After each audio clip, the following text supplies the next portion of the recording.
Here am I in the library at Eton College, and next to me is the amazing Eton Choir Book. Now, this has a particular relevance to the choral pilgrimage of 2019.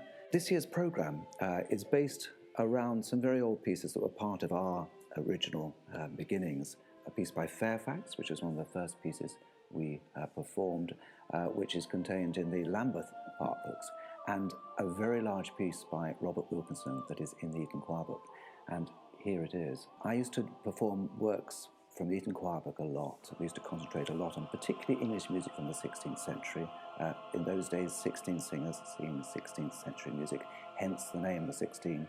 But as you notice today, we're more in number than that. Compiled towards the end of the 15th century, and it was a miracle that it survived the Reformation. It's believed that it might well have been just sent away to the bookbinders. The binding was going, and the Reformation happened, and then it materialised years later.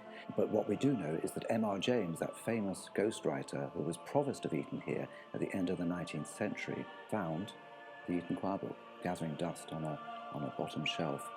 And this part book contains Marian antiphons, some very, very large pieces, some of them lasting as much as 15, 16 minutes. And they were performed in Eton Chapel, and a piece to the Virgin Mary would have been sung at the end of the day, the last service of the day, and it's full of incredibly complex music.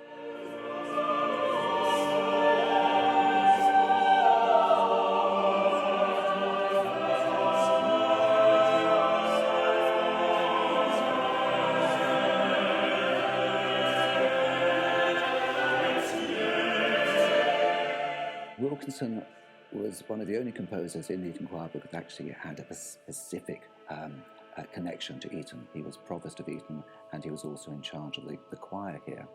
And this is an extraordinary piece. It's in 9 parts. But what is absolutely beautiful is that each part, we have them all with these wonderful illuminations here, represents the hierarchy of the angels. I mean, imagine it's on a lectern. It's a large choir book, obviously.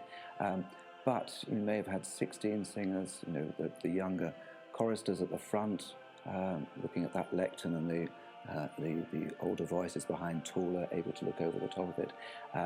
It's absolutely incredible. What's very noticeable is that this particular work, the parchment, is quite worn at the side, and it's very clear that actually Wilkinson's Salve Regina was probably the most performed work from the Eton Choir Book.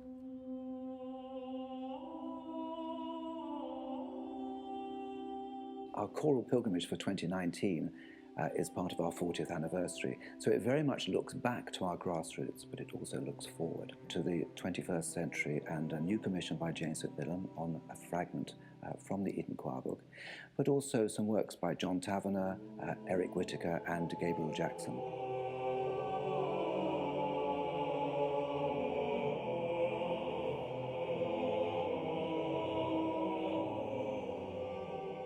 It was an interesting task, Harry, because you sent me this tiny little fragment that comes from a setting of the same text by Wilkinson. There wasn't much to go on, just a couple of little lines, but in many ways that's perfect for a composer, because it allows me to use those original pitches and shapes as a kind of musical DNA that then proliferates throughout the duration of my setting. And now that I've written a number of pieces for your wonderful choir, I know how they work. I can imagine who the individuals are that will be singing the text and humming and making those closed mouth sounds that can sound quite instrumental.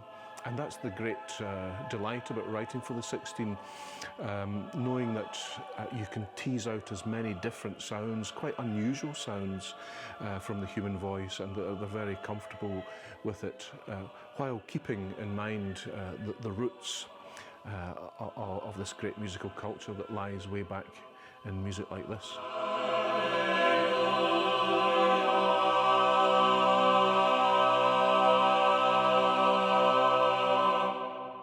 It's very interesting with our audiences how they, at the end of the concert, they'll often come up to me and say how impressed they were with the contemporary music they heard and what a revelation it was to them, and it wasn't at all challenging or difficult. The choral pilgrimage has grown and grown from the year 2000, I think in 2000 we did 12 concerts from York to Canterbury, and now it's getting to be over 30 from the depths of Cornwall to Scotland to Wales to Southwell in the east, and it's one of the great highlights for us, and the whole choir love this thing. We get to meet so many wonderful people, great communities up and down the breadth of the country. Long may it live.